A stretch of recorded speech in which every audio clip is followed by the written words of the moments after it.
bakit nga ba talaga maitim ang Pong Nazareno?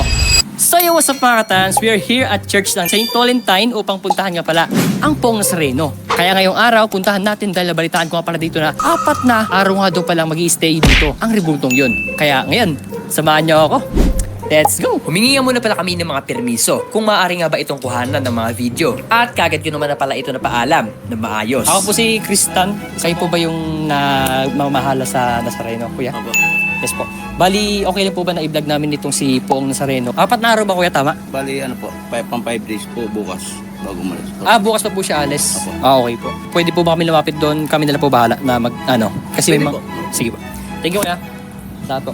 So yo, malapit na tayo sa Pong Nazareno. Ayun, nasa harapan natin yung Pong Nazareno. Hello po. Ay, hello po, Lola. God bless po. Yan. Ano pa pangalan mo, Lola? Sally Paraíso. Ano oras po ba lalabas itong Nazareno, Lola? 3:30 daw. 3:30. Sige po. Kayo po ba ang magbabantay?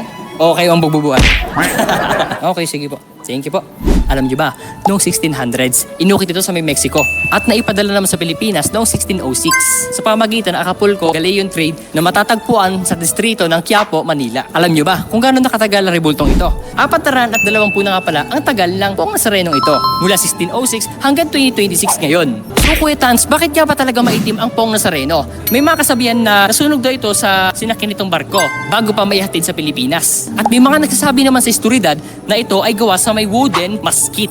Alam niyo ba ang pinaka-interesting fact dito? Ang mga deboto rito ay nakayapak bilang pagpapakita ng sakripisyo o panata. Alam niyo ba guys ang ibig sabihin ng pagpapahid ng panyo sa rebultong ito? Yun ay nagsisimbolo bilang isang debosyon at panalangin. Ayan, shout out sa mga taga St. Valentine na nakita ko nga dito ngayon. Media man. Ako si Kuya Tan, sasamahan niyo ako sa mga ganitong journey natin. Ano bang inaantay niyo? Mag-follow, mag-like, at mag-share. Tatandaan, palaging mag-iingat ha.